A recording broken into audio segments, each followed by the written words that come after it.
যখন তুমি নিজের রক্তের মানুষের দ্বারা কষ্ট পাবে, তখন তুমি একবার নবী ইউসুফ আলাইহিস সালামের কথা মনে করো। তিনি কিভাবে নিজের ভাইয়ের দ্বারা প্রতারিত হয়েছিল। যখন তোমার বাবা মা না বোঝে তোমার বিরুদ্ধাচরণ করে, তখন নবী ইব্রাহিম আলাইহিস সালামের কথা মনে করো।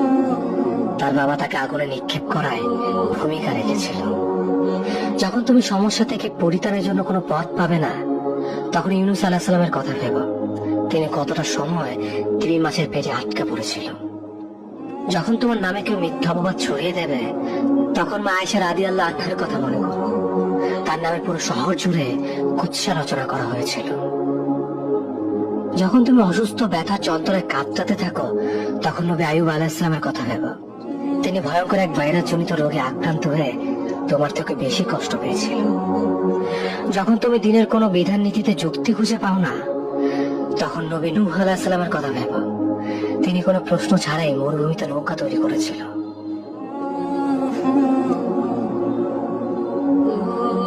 যখন তুমি আত্মীয়স্বজন পরিবার বন্ধু বান্ধবের কাছে হাসির পাত্রে পরিণত হও, তখন তুমি শেষ নবী হযরত মুহাম্মদ সাল্লাল্লাহু আলাইহি ওয়াসাল্লামের কথা ভেবো। রাসূল সাল্লাল্লাহু আলাইহি ওয়াসাল্লাম বলেছিলেন, সবচেয়ে বড় পরীক্ষা দিয়ে সব থেকে বড় পুরস্কার আসে। যখন আল্লাহ কাউকে ভালোবাসেন, তখন তাকে পরীক্ষা করেন, এবং যে এই পরীক্ষাগুলো মেনে নেয় সে আল্লাহর সন্তুষ্টি অর্জন করে। আর যে অভিযোগ করে সে তার ক্রোধের পাত্র হয়। হে আল্লাহ, তোমার কথা মনে করা, তোমার প্রতি কৃতজ্ঞ হওয়ার এবং তোমার ইবাদত করার তৌফিক আমাদের দান করো। আমিন।